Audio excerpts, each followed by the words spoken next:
Knowledge ఎకానమీకి Visakhapatnam future సిటీగా మారుతోందన్నారు CM Chandrababu. ఉత్తమ నగరాలలో ఒకటిగా నిలుస్తుందన్నారు. టెక్నాలజీతో ఉపాధి అవకాశాలు మెరుగుపడతాయని, నాలెడ్జ్ ఎకానమీలో యువత కీలకంగా మారారు అంటున్నారు. విశాఖపట్నంలో national deep tech innovation conclave కు హాజరయ్యారు. సదస్సును ప్రారంభించిన అనంతరం మాట్లాడారు ముఖ్యమంత్రి చంద్రబాబు.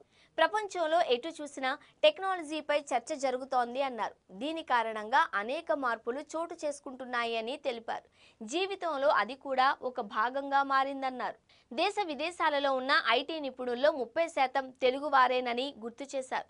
ఐటీ గురించి ఎవరు మాట్లాడినా హైటెక్ సిటీ ప్రస్తావన వస్తుందన్నారు. అప్పట్లో ఐటీ రంగంలో అవకాశాలు అందిపుచ్చుకున్నామన్నారు.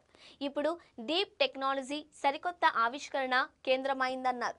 దీన్ని అందుకోవడానికి ఆంధ్రప్రదేశ్ సిద్ధంగా ఉందన్నారు. ఐటీ సాయంతో మెరుగైన సేవలు అందించడమే లక్ష్యంగా అడుగులు వేస్తామన్నారు. అంతేకాదు ఏపీని నాలెడ్జ్ హబ్ గా మారుస్తాము అని మనసులోని మాట బయటపెట్టారు. ఏఐ సాయంతో మెరుగైన సేవలు అందించడమే లక్ష్యంగా అడుగులు వేస్తామన్నారు. అంతేకాదు ఏపీని నాలెడ్జ్ హబ్ గా మారుస్తాము అని మనసులోని మాట బయటపెట్టారు. ఉమ్మడి ఆంధ్రప్రదేశ్లో ఐటీ అభివృద్ధికి ఒక విజన్ ప్రకారం ముందుకు వెళ్లామన్నారు.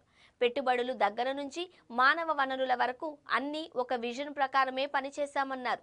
ప్రజలు, ప్రభుత్వం, ప్రైవేటు భాగస్వామ్య విధానాలతో ప్రభుత్వం ముందుకు వెళుతున్నట్లు వివరించారు సీఎం. టూరిజం సెక్టార్లో కొత్త విధానాలు తీసుకొచ్చేలా ప్లాన్ చేస్తున్నాము అని, దీంతో పాటు డ్రోన్లు కీలకంగా మారిన విషయాన్ని నొక్కి ఒక్కాణించారు. నదుల అనుసంధానంతో నీటి కొరత ఉంది అని, ఆహార ఉత్పత్తుల సరఫరాలో ఏపీ గ్లోబల్ హబ్గా మారుతోందన్నారు. ఏపీకి ఉన్న వనరుల్లో కీలకమైంది తీర ప్రాంతము అని, పెట్టుబడులు పెట్టేవారికి అన్ని రకాల సదుపాయాలు కల్పిస్తున్నాము అని తెలిపారు.